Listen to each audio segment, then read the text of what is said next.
I like that our goal was to not get demonetized. And this is perhaps we actually did biggest... one of the most inappropriate episodes in the history of the show.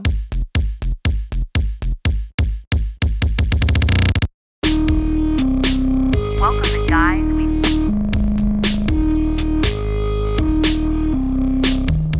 Greetings, listeners, lovers, fans, people of planet Earth. How are you doing? Welcome to the show. Welcome to the show. It's just two dudes talking about our feelings. Hey, Shane Gillis. My name's Joe Rogan. And we're going to talk about this hallucinogenic that won't get us demonetized. Yeah, we tried a little bit of an experiment because we had been getting demonetized on YouTube where we introduced ourselves as men. Yep. And then what do you know? That episode was fully monetized. What the heck? Wow. Huh? Gosh, what the French toast? Gosh darn it. This is the GWF podcast. I'm Corinne Fisher. I'm Krystyna Hutchinson. Welcome to the show. You know what gets me? What gets my you? goat? What gets your goat? The little Krystyna? riled up. that men can talk about things on podcasts. That was good. Thank you. And they don't get demonetized. Yeah. I mean, I guess I don't know that for a fact, but I'm just they get in the algorithm. They get in the. I just feel like the internet is extra sensitive when women talk about it, and that's very annoying. We've been doing this show for 10 years. Come on, guys. Also, should I censor "come" right there? No. Well, No, now you gotta censor it. Now, Eric. Jeez Louise. The music that you hear on Guys We Hugged is from listeners like you. And so we want to do a call to action. And sometimes Dan Byrne. Yes, a lot of times Dan Byrne. Friend of the show, friend of the show, friend of the pod, friend of the pod. Are you a musician? We did a call to action a while ago, but we don't have access to that email address anymore. So, SorryAboutLastNightShow@gmail.com. That's the email that you send all your problems to. And now that is also the email that you can submit your original music to. Yep. Just in the subject line, just do GWF music. That's all you need. I will forward it to Eric, our producer, and we will feature you in the show. We will give you credits. You just need to send us streaming links, the name of your band or your performer name that you go by, and the song. GWF music is the subject line. SorryAboutLastNightShow@gmail.com is where you're going to send your music to, okay? Yeah, get that music to lots of new ear holes. Yeah. Speaking of ear holes, Christmas is coming. Kwanzaa's coming. Hanukkah's coming. Hanukkah's on the same day as Christmas. It starts on the same day this year. I thought Hanukkah and Kwanzaa started the same day. Well, I don't know when Kwanzaa starts. So if Kwanzaa starts on the same day as Hanukkah, then it's also the same day as Christmas. See, I have Hanukkah day 1, and this is the Apple calendar, 26. Yeah, it says day 1, but Hanukkah starts at sundown the night before. Oh. I feel like Google calendars are pretty. Sorry, Google. Bleep that. Put a marker. I love Google, and I love everybody who works there. I love Meta and Google. And I love men. They're great. They never do anything and wrong. You too. So send your music, send your original music to SorryAboutLastNightShow@gmail.com. And then the holidays are coming up, as we said, and you can give the gift of GWF, okay? Luminary, that's the podcast network we're on. Right. They have, if you go to luminarypodcasts.com/gift, you can give a year subscription to Luminary for $50. We just found that out. They didn't even tell us. $49.99. We just thought ourselves we should promote giving the gift of Luminary because that would be smart of us. And there's great original podcasts on Luminary. So we went right to the website ourselves and we said, honestly, this is a really good deal. A great gift. It's a really good deal. Absolutely. And paying people for their intellectual property. Absolutely. That's a great gift. And I pay for a couple of podcast subscriptions, and they're a lot more expensive than that. So guess what, guys? Give the gift of GWF. If you got a friend, here's the ones that you should give it to. If you got a friend, I mean everybody, but you got a friend that should break up with the person that they're dating, but you don't want to say anything, give them the podcast. Give them the breakup episode. It's good, especially if you have to travel for the holidays, because it's a gift that's thoughtful, but it doesn't weigh anything. Yes. And it's not another thing that's going to clutter up their home that they're going to give to Goodwill later. Carbon footprint, 0. 0. Very good for the environment. Yeah. Very good for the world. Right. Okay. Has it been 5 minutes, Eric? And we thank you. 4 minutes. That's 23 seconds. Okay, 23 seconds. Well, okay. We just did a countdown until we can say a bad word. Yeah. I love coffee. How about you, Corinne? I think coffee's okay. Did you have your Dunkin' today? I did have it. Okay, so wait. Tell me. This is a real. We just start we're talking about coffee. We really want to keep our monetization. Well, I told you how I went through the thing. So I've been drinking iced lattes like since I started drinking coffee, which is not that long ago. And then for Halloween, they introduced the potion macchiato, and I got really into that, cool. which is a little bit more caffeine. And then I was looking at the app, and I said, "What's an iced cappuccino?" Which is just again, they're just different levels of milk and coffee. of milk and espresso. And now I'm really now I think iced cappuccino is my favorite. Nice. So, but sometimes the foam takes up too much room, and then you go, "What is this? Like a bag of Lay's chips where it's mostly air?" Because foam is part of it. A little bit of foam. But then by the time I order it on the app and I get there, the foam has gone down, so it just looks like they didn't give me enough. That's not right. I know. That's not right. You should get a refund. So that's the content. Do you get iced or hot? I don't drink hot. I don't like the way coffee tastes hot. I only like the way it tastes iced. You want a tip? If you don't use this already, What? light ice. Do light ice. You get more milk. You get more But I drink. like it really cold. Oh, okay, got it. I would get extra ice if anything. Like like I like when they give me a drink where the ice is to the top, and I know it's like I'm get that. losing money, but I also would rather have less caffeine. Yeah, okay, that's true. That's true. And there is something about a really cold beverage that just feels immaculate, like you're life-giving, really. I just a core memory for me is the first time I went to one of my friends' houses in like grade school, and their mom kept the refrigerator a little colder than my mom, and then I went home and I demanded a change. And Di-Fi was like, "Yes, sir." She said, "You know how much that costs? Yeah, to keep it. Things are gonna freeze in the back." I said, "All right, sorry." Some people like their grapes frozen. Diane. You guys can curse now. Yay! Fuck yeah, you fucking whores. Welcome to the show. We can be ourselves now. If you want to email us, it's sorryaboutlasnightshow@gmail.com. Today's subject line: do I warn people about the pedophile in my community? And we went hard. Yeah, we went right in. And when I was first gazing over this, I'm like, did we read this email? No, we didn't. But we did read an email on the show that was kind of similar on the exact same thing. But two different people, common two different themes. Yeah, it's like pedophiles are everywhere. They're everywhere. Weird. Yeah. Hi, Some Corinne. might not even be in the White House. Oh, they are. Yeah. Hi, Corinne and Krystyna. I'm writing you too because honestly, I don't have anybody in my circle as nuanced as you to talk about the subject of pedophiles. Girl, you came to the right place. I love that word. I love that when you think pedophiles, you think guys Corinne who and fuck Krystyna. pot. Yes. Hey, I'll never stop talking about it. I work as a freelance musician in a Midwestern city. Cool if you have original music. Sorry about last night. Yeah. Which is important to note because there's no union and no system. Being a musician it's tough. It's the Wild West out here. I am also a woman in my late 20s, so it sometimes feels like I'm the only one with any empathy in the situation, and all these dudes just avoid conflict, especially with their respected peers. When I first started working in my early 20s, I was introduced to this individual that we will call Tom, as in the peeping kind, on kids, because he's a pedophile, I guess. A disheveled man that I clocked as being in his 40s. I was told he was gone for a while and just came back, so let's welcome him. Oh my God, he was in a facility of sorts. But I'm proud to say my spidey senses still went off, mostly because he acted like a tool. Fast forward a year or two, and our paths hadn't really crossed, and of course, I just never asked or thought to Google his name until my friend told me to. Google search results showed him on the sexual offenders list, but no details. That's weird. Usually they give details. I was, of course, in shock. And honestly felt icky because I had been in professional environments with him, never directly, and didn't know. I felt like a schmuck. However, with no more information and no way to look it up, all I had was the unreliable rumors from everyone I felt comfortable to ask. I heard he was gay and dating a 17-year-old when he was 24, that he was near someone and was accidentally sent something inappropriate, like an airdrop. Oh my God. That he peed in the park, that he was masturbating in a movie theater, okay, Pee Wee Herman, etc. I had been educated by the podcast You're Wrong about the history of sex offenders list. I highly recommend that episode. So I knew that it wasn't that easy. Anyways, I also agree with you two that the answer shouldn't be banishment if we want to improve society on this issue. However, I've recently been enlightened to what happened, and y'all, it's fucked up. A friend of mine bought the court documents and I read all of them. Tom was a part of a group of guys that created and distributed child porn, like under the age of 6.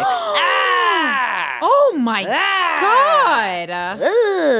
Okay. There were a ton of messages sent back and forth discussing fucked up things they wanted to do. Oh God. He was never charged. This episode's not getting monetized. No, come on. We waited 5 minutes. We waited 5 minutes. We've taken it too far. Damn. Well, I'm going to blame Tom. God damn it, Tom. Pedophiles ruining our fucking money. He was never charged with actually committing the offense, but he was in jail for a couple of years because the intent was very evident, I'll say. Reading this made me sick to my stomach. I want to add that it is clear that he is a sad, sad man. He stays under the radar, Wild West, so you can easily get by doing the table work forever. And it is clearly a depressed alcoholic. Right. But that doesn't matter. Yeah, I see what you're saying with like empathy and second chances, and we did say that, but in this case, like I hope he's sad forever. Yes. I hope he's sad because he's a pedophile. You know what I mean? Like, I hope there's one thing to there's one thing to have the urge, and another one to then turn the urge into a small or maybe bustling business where you're distributing child pornography. Yeah, not okay. There's too many steps there for you to ever really be forgiven. Yeah, you are trash. You should maybe not be a part of society. You know what I mean? This is where the nuance comes in. I honestly felt bad for him whenever I see him. It's pity, of course. I don't want to help him, but he reeks the stench of someone who knows he fucked up and he sucks and everyone knows about his business. I mean, again, that's what he did, though. Like putting together a child porn business, like that's not a mistake. That's a purposeful thing. Because that's not a mistake. Yeah. Like, I even believe that, I don't have empathy for this guy that, at in all. a fit of rage, you can, like, literally murder someone. That's not putting together a business that distributes child pornography. So true. You know? That should be a bumper sticker. It's a long one. That whole sentence. As someone who has to do a lot of file management as far Is as that you? online, yeah. Oh. I have to do a lot of file management online. That's not a mistake. No. That's a time-consuming. You got to wait for uploads, downloads, Yeah. you break a hard drive. You have to promote it, I would think. Oh, my God. Yeah, it's a lot. It's a lot. Yeah, you have. How are you going to know who's another pet? I mean, I guess maybe they have a spidey sense with each other. I don't know. Right. Anyway, Right. However, he sticks around because people will still hire him. And I'm sure that music playing is one of the only things that makes him happy. His and music must be. You know what else makes him happy, though? Child porn. Yeah. Child porn. That's not good. That's not good. I don't This guy want must to be- hear your music. No if you're love songs for sure. well, they are there, but they're about This guy you know must be Michael Jackson's song Amadeus. "Pretty Young Thing" has a different meaning now, doesn't it? Okay, this is where you guys come in. All right. Aww. Let's go, baby. I have a lot of feelings that are very emotional, and I know that they are. And I'm wondering if you two can parse them out into something helpful. Two voices fight in my head. Maybe you two can read them. Okay, I'll Whichever read. the one that says stop, he's a pedophile. Yeah. I'm going to go with that voice. Okay, I'll do voice number 1. You do voice number 2. Okay, wait, but there's a script. Yeah. Let me get in here. She did a script. I'll do voice number 1. Voice number 1. I want to print out his court documents and share them with everybody. I can scream from the rooftops. Obviously, pedophiles equal bad. Everyone deserves to know what he's done, right? What would that even do besides put a big spotlight on you? Maybe you want to do it because it would make you feel better, but you can't monitor his every move. You don't even know what he's up to now. Maybe he learned his lesson and isn't committing the crimes. Once a pedo, always a pedo. And he's sometimes around high schoolers, for God's sake. He's not interested in them. They're too old. Yeah, they're way too old. He is even around close friends' children. That's not good. No, you've seen it. Clearly, they know something you don't. So mind your own business. You don't know the whole story. But I'm uncomfortable knowing these gory details. I clearly know enough. And what if I'm hired to do something with him in a library or a school? Should I tell them? We don't know enough about pedophilia to know if he is still the same as he was back then. I heard drugs were involved too. It's been many, many years. Drugs don't make you a pedophile. You're just trying to avoid the uncomfortable truth that we need to alert the community and be a hero. Mind your own business. The end. I hope you read this on the podcast. I'm a luminary fucker, so I'll be on the lookout there too. Thank you for being a rare voice on this subject. Okay, so I actually have a question. So is he a pedophile or is he someone who dispersed child pornography? Because, like, you know how a lot of drug dealers aren't drug addicts? Well, it's like when we were at the Trump rally, a lot of those people selling Trump merch weren't Trump people. Yeah, I don't know, man. That's so dark, though, you can't just do it. Well, this is so dark, but I'm saying, like, I actually don't know if he's a danger around children or was just like because it sounds more like he was an addict and he was like I found this like niche thing to make money because I think there's a lot of money in distribution of child pornography. But then you just sell drugs, dude. Right? No. It's not that I'm not on his side. Right, no, I know. But I'm saying, like, I don't know if it's possible to distribute child pornography. Yeah, this episode's not getting monetized. Distribute child pornography and genuine. We actually might have to pay to put this episode out. Yeah, please. I think that if you are, there's no in between. You're not kind of into kids. You're either into them or you're not into them. And as somebody who's not into kids, I like the idea of. But I think if you're fucked up on, I think if you're fucked up, you know how like people aren't gay, but they'll suck a dick for drugs. Totally, I dated one of those. You did, Chris? Yeah. Oh, Oops. I feel like it's could be this because nothing he actually did. But he's on the he's on the list because of the distribution. He's putting children in danger. Yeah. But I don't know that his presence is put. I mean, because like, was he distributing? Was he making? I have a lot of questions. Right. You I know? see what you're saying. Yeah. Because I actually Tom was a part of a group of guys a group of guys that created and distributed. Okay, the creating is that's not good. That's a really problem. Bad. I mean, they're both bad, but like that again, was really I still bad. don't know. Like, that's like so dark. It's really dark. But and then when creating it, it's like, who is it? Like children interacting with adults or like doing things by them? You know, I have a lot of questions. Right. They're not going to be answered on this show. No. Well, yeah, we'll get kicked off Luminary. Yeah. Yeah. I don't know, but I would. Okay. So, but these questions, I would feel so fucking disgusting around this guy if I knew that. Ooh, it would be. I get what you're saying, writer, of like, oh, am I just trying to be a hero? I get that, but like, I don't understand. This guy why should not be around children. I don't think he should understand be why around he's children. still like welcome in the artist community. How I mean, how good is his music? And can you send us a track? It can't be good. Can you send us a track? And how upsetting. You know what though? One of the greatest musicians of all time was a pedophile. But that, yeah. Which one? Michael Jackson. I was like multiple. I'm sure. Really? Yeah. Oh Jesus, the world's so dark, guys. Congrats on not killing yourself. If I were in your shoes, I would definitely. This is the immediate urge. I'm talking it out. I would have the urge to let the people that hire him know, even though the other logical part of me is like, yeah, maybe he's reformed, but like that's also the hope in me thinking too much of people. You know what I mean? I think 100%, and I think you 100% should be in fucking therapy. Need to quietly warn people who have children. Yes. Now, should you warn people who hire him? Like, I would never want to do a gig with this person. He should not be around children. And also, ever. Another thing. The high schoolers, I truly wouldn't worry about.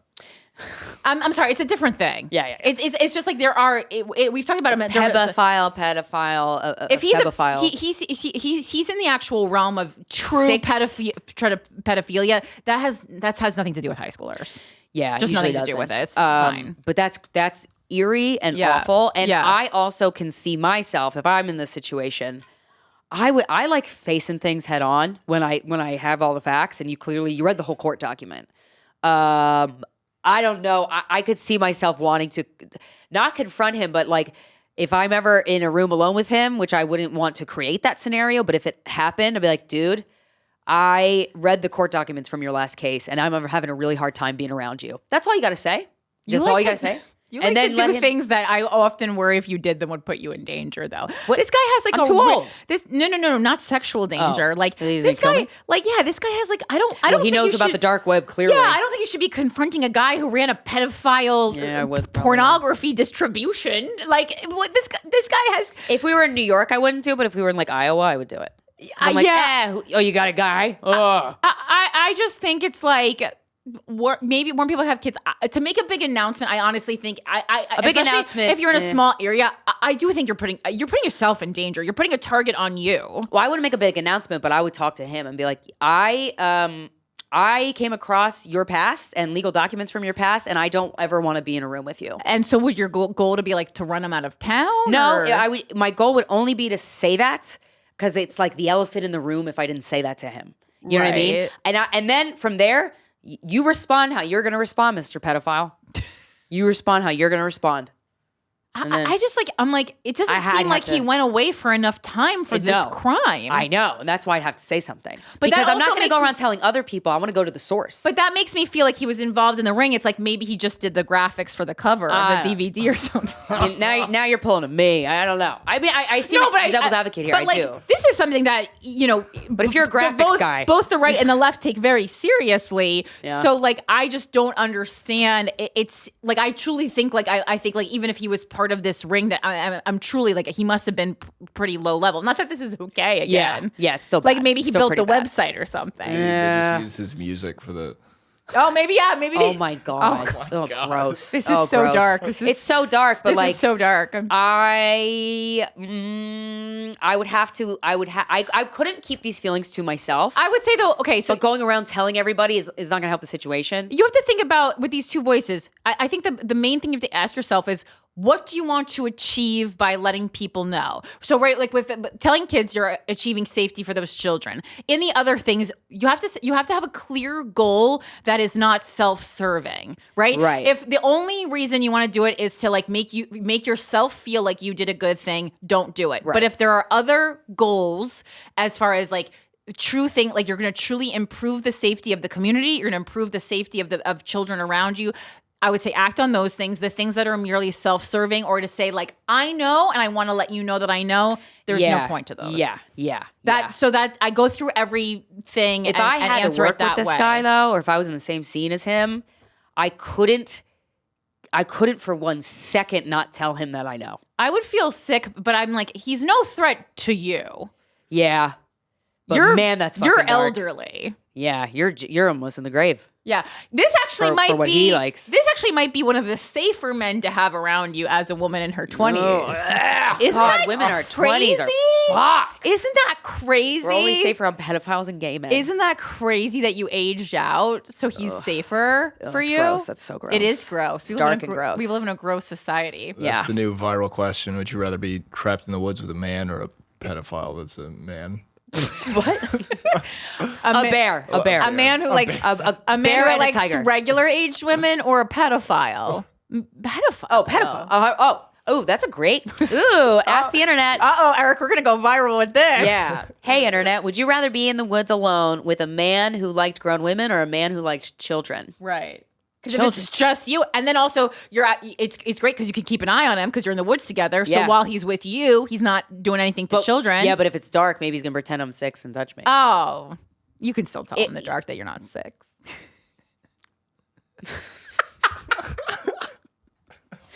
I don't know. Have you seen this puss? I don't know. I wax. No, I haven't. Oh man, this is terrible. But these are things that happen. I like that our goal was to not get demonetized. And this is perhaps we actually did biggest- one of the most inappropriate episodes in the history Yeah. of the show. Yeah. What would you do, Corinne?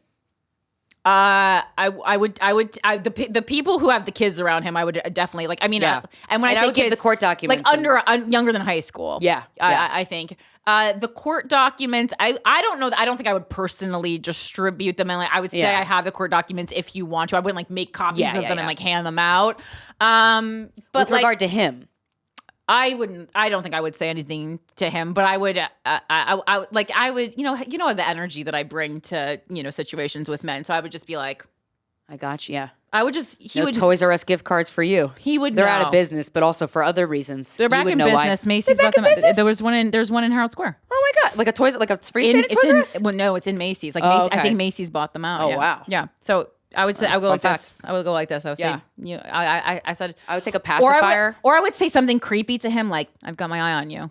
Something like that. Yeah. Where I don't say what I know, but he knows I know. Right. I've said shit like that to men. It scares them. Yeah, because they probably do so many other bad things that you don't even know about. Exactly. That And then she goes, and then you fail go, safe. what does she know? Right. That's a great one. Okay. You can really say That's that. a good idea. You can say that to any man. You can say, Yeah. just so you know, I know, and then walk away. You can say that to almost any man, and it really just. Okay, guys, don't tell I don't men want to this. give away the company Don't tell men secrets, this. but just if there's any man that you think is like bad, just go. Just so you know, I know what you're up to, and then walk away. Oh my god, I'm horny. That's great. That's a great idea.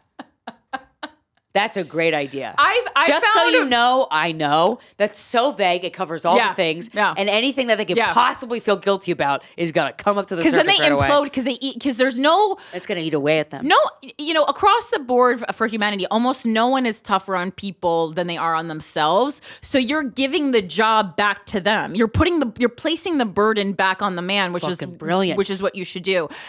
In comedy, I have unfortunately come in contact with a lot of bad men, and I've found there's a lot of power and usefulness in just letting them know that you know, not. And then that's you it. go, I'm not saying anything to anyone if you keep it in line, but just so you know, I know. It works. Yeah. Ooh.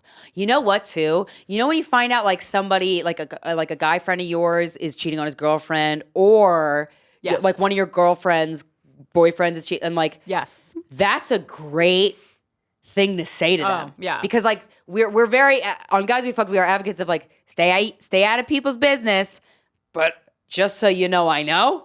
Mm-hmm. That ain't gonna hurt nobody Just so except you know, the man. Just so you know, I know is a great one. Oh, that's great. Yeah. Merry Christmas. You know we just gave you the gift of freedom. Just so you know, I know. Yeah. Just so you know, I know. Yes, Eric. You know how you can send like a gallon of like gorilla poop or whatever to people anonymously? Did not know that. I know of similar. I had no I idea. didn't know specifically about the That's a very weird gorilla Okay. thing. Gorilla? Leave him alone. I know about the thing where you can like send someone a secret message on a potato. Oh, that yeah. guy. That guy's one, too. making a lot of money. That Yeah. potato guy. Maybe this is your I gotta get into another This is your business. potato business. It's Right. Sending Oh. cards that say Just so you know, I know. Wait, Eric, this is great. Wait, maybe it should be like a tampon. Like not used. Wait, we have to look this up though because there's a lot of legal trouble you can Are get threats? for in the. Yeah, You're just saying what you know. Is it a threat? We have to see. It's not a threat. You're just saying, I know something. Bye-bye. I mean that I don't. That's know. pretty good. I don't. It's know. only a threat if they're guilty of something. But I and they feel. perceive it. Can you send it on a potato? Yeah. Yeah. Just so you know, I know on a potato. Imagine you get that. That's actually very terrifying because then you start thinking about what potato related attack is about to befall Or like, me. is this from a farmer? Is this from an Irish person? Is this like what? Did someone dig this up? Did they get it at the grocery store? Right. So someone many. at Five Guys. Is this from Before it got to the fryer? very specific Or a carrot, maybe. Very I don't want to steal the specific. potato guy's idea, but like a carrot, right. just a form of produce. It would have to be carrot would have to be a smaller message. Just so you know, I know. I think that could fit on a That's carrot. great. Yeah. Yeah. A long carrot? Yeah. Absolutely. Yeah. Like keep the stem on, Right. like Bugs Bunny carrot. Okay. So yeah, that's what I think you should do. I take that back in terms of what I said, in terms of like I would tell the person. Now that I heard Corinne's idea, that's what I would do. I just I want everyone to be a hero, but I also want everyone not to be a die. dead hero. Yeah. You know what we being love alive most hero. about women is that when they're alive. When they're alive. When they're That's alive our favorite and way. living. That's our favorite form of womanhood. Yeah, alive. it is. Can't say every man would agree, but yes, it is for us. Yeah. Here at Guys We Fucked. Okay, yeah. Let us know what you did. But if you say that, I know you. Just so you know, I know. And also, please send him a track. I'm so I want to. I'm so Please interested. send us his music. How we won't promote it in good any this way. guy is at music. Yeah, we're not gonna. We won't utter a peep. Yeah. Also, send your music. Oh, yeah, it's SorryAboutLastNightShow at gmail.com. Yeah, send your music. Guys. We won't say they're related. We won't tell. We won't say that you're the And person. let me know which one is which, so I don't What? accidentally put. His Well, one will music. be from a man. Okay. Well, maybe there's no What? vocals in it. The pedo? Yeah, Eric is now worried about accidentally playing the Now, this pedophile's music on the show. I feel like she would specify, hey, here's that pedophile guy's Probably, music. but maybe Not just like, hey, I'm submitting this for Guys We Fucked. Maybe I just two get an streaming email. links. Yeah. The choice is yours, Eric. No, red pill or blue pill, which one? Which one do you like, Eric? Tulsa, Oklahoma, January 10th and 11th. I'm headlining the Looney Bin. Toronto, Canada, January 17th and 18th. I am headlining Comedy Bar. I have a solo podcast called The Voices in Our Heads that comes out every single Monday that you should listen to. I'm getting real woo-woo on it. This week, I'm going to be interviewing Thomas Dale, a comedian turned psychic. I'm very excited about that. And then I have a Patreon where once a month, we go on a Zoom live for an hour and we talk about whatever you want to talk about. And it gets intense and it also gets very woo-woo. And in the winter schedule, I release schedules 3 months at a time. I'm releasing the December, January, and February one in the next day or two. So it'll be out by the time you hear this. I am dedicating one Zoom per month as requested by you guys to spiritual stuff. So we're going to start out with a meditation, and I have a lot of exercises that you can do in a group that test your psychic abilities and kind of maybe you'll learn gifts that you didn't know you had. Okay, patreon.com/Krystyna Hutchinson.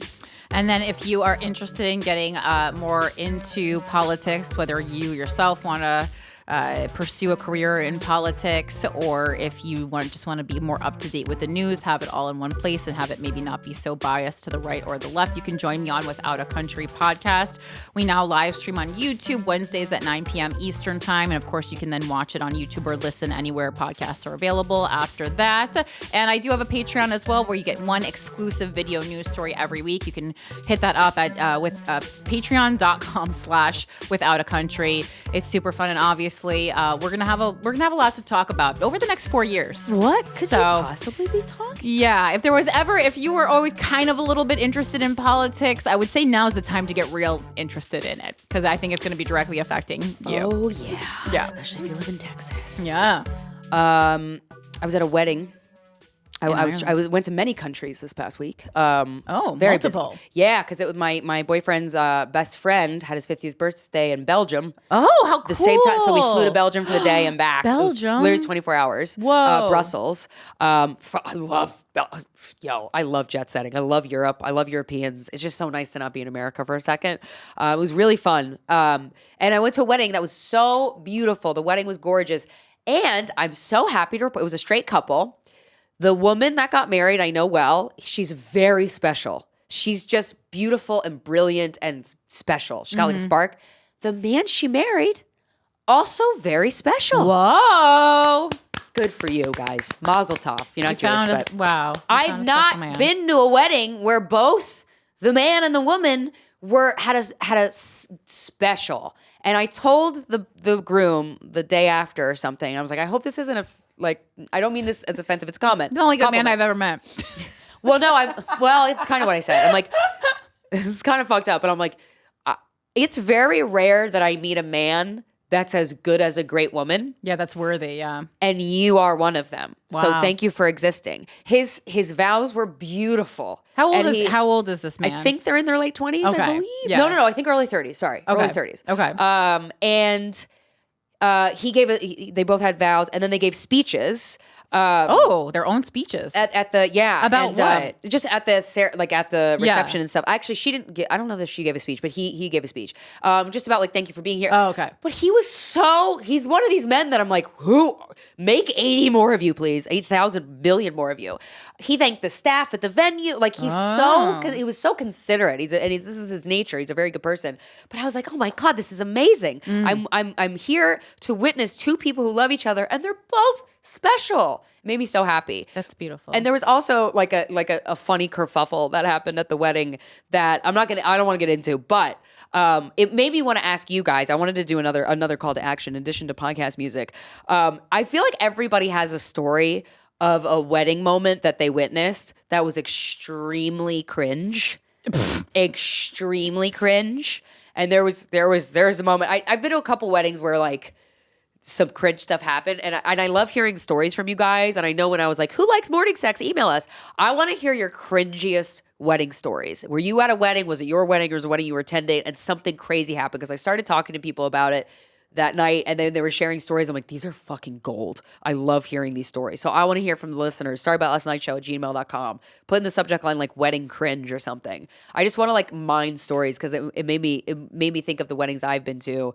And I've been a lot where one relative gets too drunk. Yeah, or drugs. That's common. Yeah, and not from my family. Yeah. My family, it's not fun, so we don't drink. Yeah. Yeah, and there's so many shitty things that can happen at a wedding, or like crazy things that can happen at a wedding. And I'm like, I'm in the mood to hear some juicy stories, so send us yours.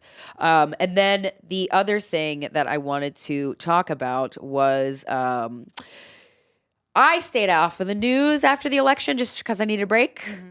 And I was reading it on the plane back to America. And so there was a stat that I missed out on.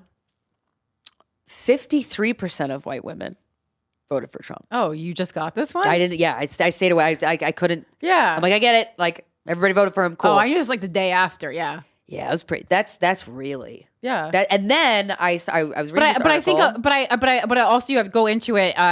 The statistics also are contingent upon whether they're married or not. It's a big influence when heterosexual white women are married to men. That's they seem to really still be under their spell. Mm-hmm. Yeah. And then part of this article, there was actually a woman DM. Sorry, it's not an article. So a fucker DM'd me on Instagram and was told me about this book. It's called Sisters in Hate: American Women on the Front Lines of White Nationalism. And the key talking points, this book is really, I'm going to read it. I haven't read it yet. This is just a summary.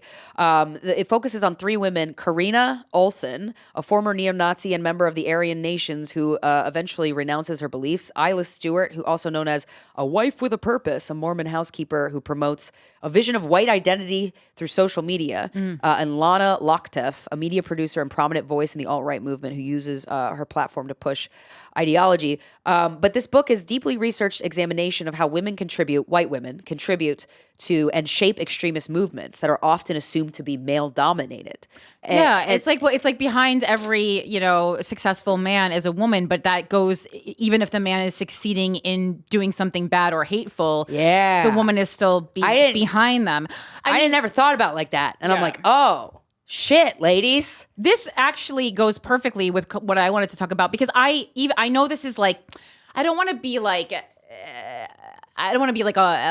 white woman apologist, but there is. But white women got some fucking and it's not all, but my God, the ones that are bad. I also did separate on Without a Country. I noted that after Black women, the highest percentage of women who voted for Kamala were Jewish women. So when I talk about like whiteness, when we talk about it, like, obviously there's whiteness where like you're just walking around being white, and there's certain privileges, no matter if you're Jewish or not, you're getting because you look white in the world. White.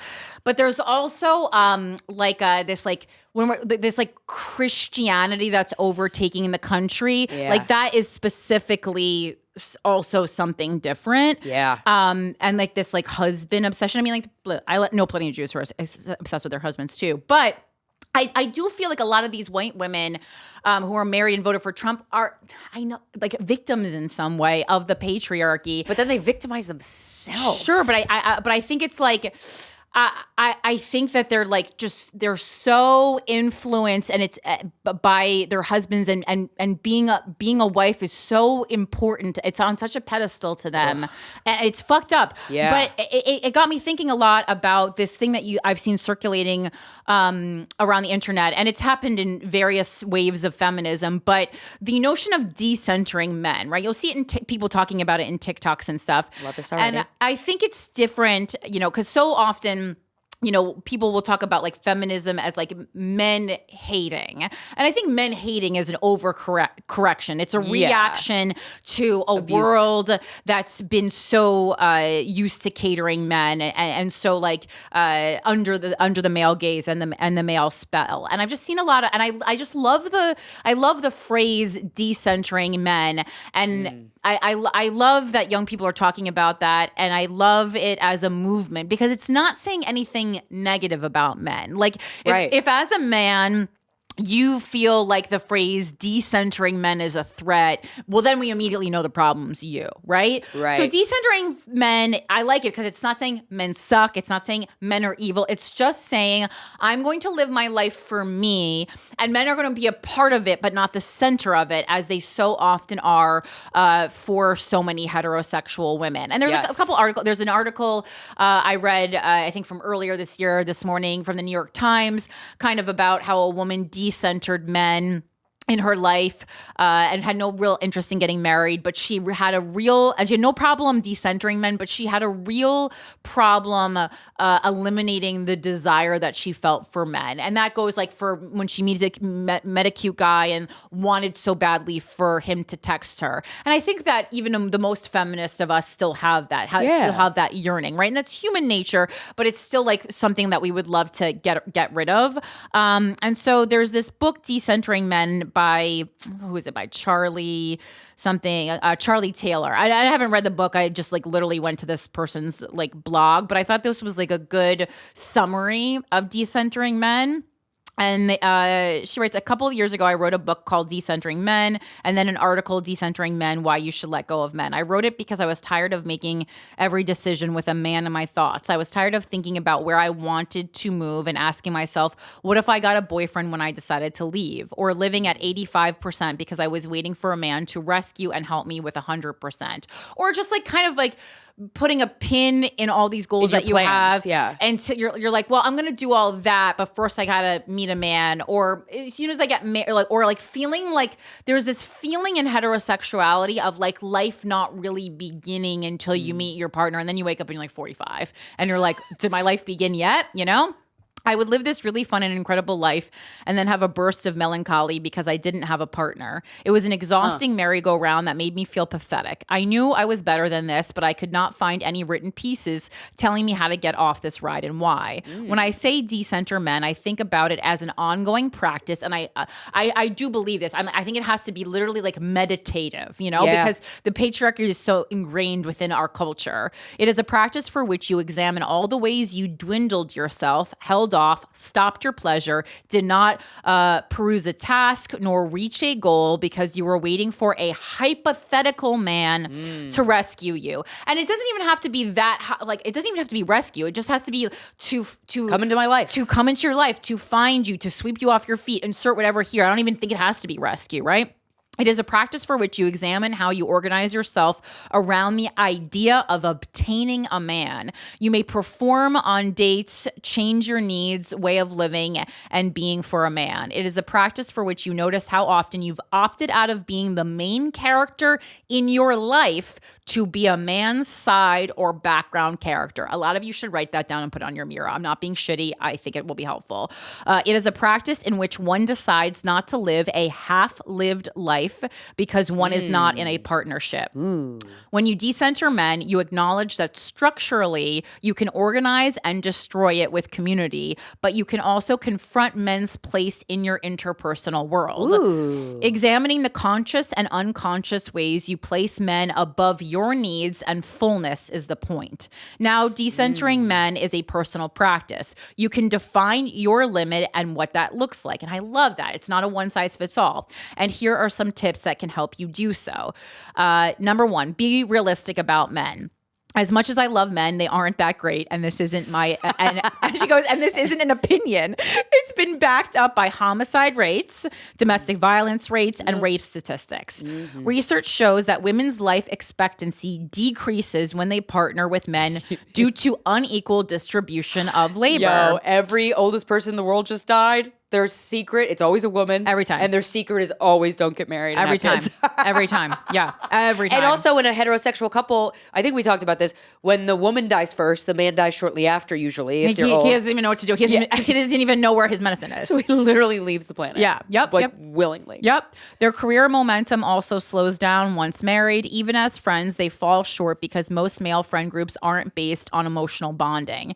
It's usually based on something else. In a system like patriarchy, they are allowed to get rewarded even when they fall short of decent people. I don't hate men. I like them and want them in my life, but I am realistic about what is there which helps me live without placing them as the center or pedestal. They are regular people. I love that. That's so simple.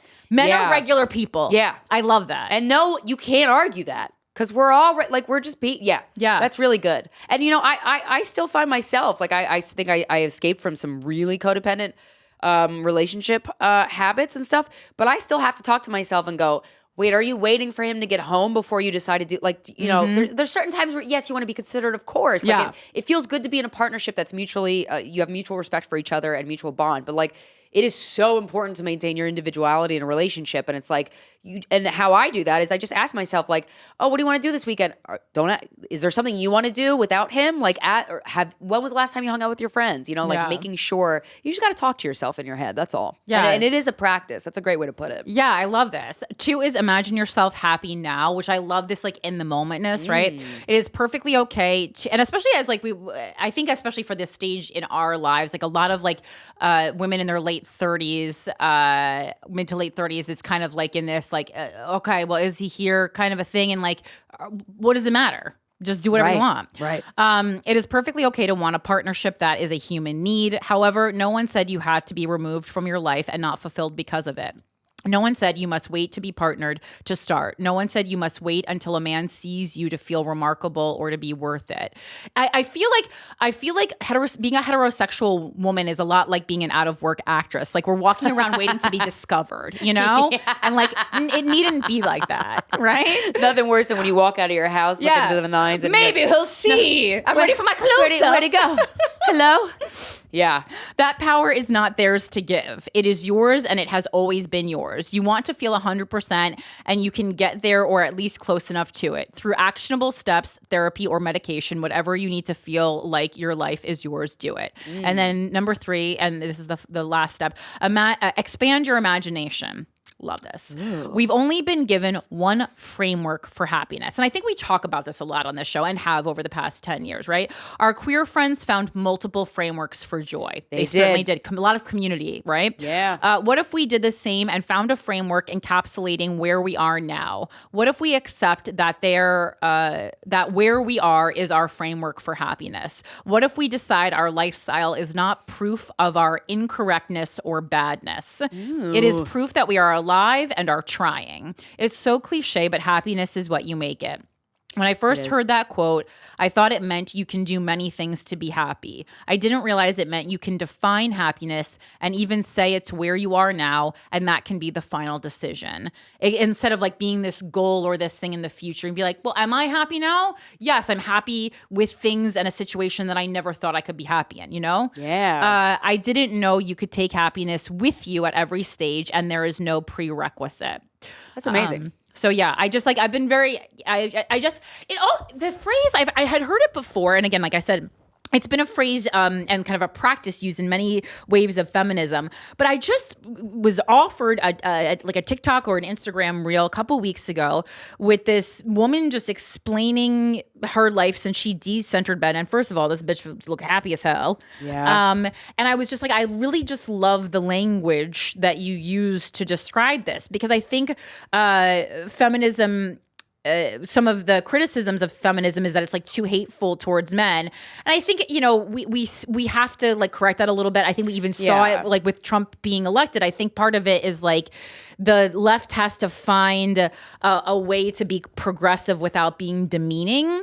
And even though I don't care about being demeaning towards men, I think it's like it's not sellable. You have to like brand feminism in a way that's palatable to women who want to protect men, who are probably the women who need something like this the most. Yeah, you know, because the people who are going to agree with this,